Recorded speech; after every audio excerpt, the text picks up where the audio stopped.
Alors voilà, la dernière partie est la plus importante et je pense que c'est très important dans ce 21e siècle que cette vidéo puisse exister.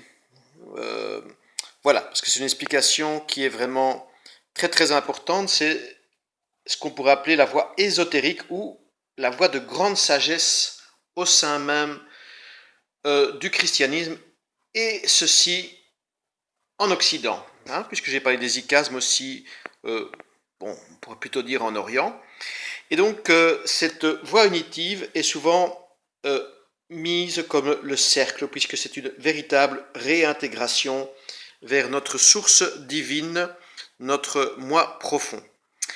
Alors, comme j'ai dit dans la vidéo précédente, il faut véritablement, dans un cercle, on pourrait tracer les 6 jours, ce sont les 6 marches du trône de Salomon, d'accord?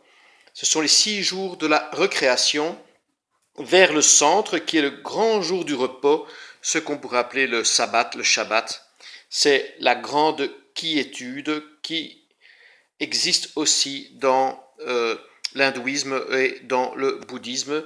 Il y a 4 Bouddhas vainqueurs et il y a le centre qui est le Bouddha, qui est notre nature profonde, hein, qui se nomme Amala dans le bouddhisme, qu'on nomme Purusha dans l'hindouisme, Neshama dans Shen dans le taoïsme, Neshama dans le judaïsme. Et donc nous sommes véritablement en route vers ce grand centre où nous devenons isochrist. Hein, donc c'est vraiment ce grand point ici de central, d'accord. Et pour ce faire, comme je l'ai dit, il fallait un fort désir. C'était quelque chose qui était réservé à ceux qui avaient un fort désir d'arriver à l'arbre de vie, d'arriver à cet état d'isochrist ou de Bouddha central, avec les 4 fleuves du paradis.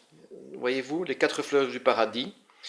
Il y a euh, l'eau qui vient pour nous étancher notre soif totale. Il n'y a plus de soif après ça, mes amis. Il y a véritablement une véritable satisfaction de la voie spirituelle. Il y a le miel qui correspond à la douceur de la voix. Il y a vraiment quelque chose de suave, quelque chose de bon dans cette voix. Ensuite, il y a véritablement le vin qui représente l'ivresse de la voix. C'est très très très important, ça c'est la joie. J'en ai parlé, d'accord? Et puis il y a le lait qui nous amène à ce que j'avais nommé la stabilité ou l'équanimité ou l'égalité d'humeur, ce qu'on appelle l'apattia ou l'hésychasme. Et donc, qu'est-ce que c'est que devenir un Bouddha ou qu'est-ce que c'est que devenir isochrist? C'est quelqu'un qui va irradier de la douceur, de la joie, voilà, de l'amour, de la compassion, comme nous avions pu le voir dans l'autre vidéo. Donc, le fort désir, l'eau qui étanche la soif, le miel, le vin, et puis la stabilité d'humeur qui nous amène à la quiétude. Donc, qu'on pourrait ici aussi appeler les 5 vainqueurs dans le bouddhisme. Et c'est ça qui constitue cette grande voie solaire, cette voie magnifique.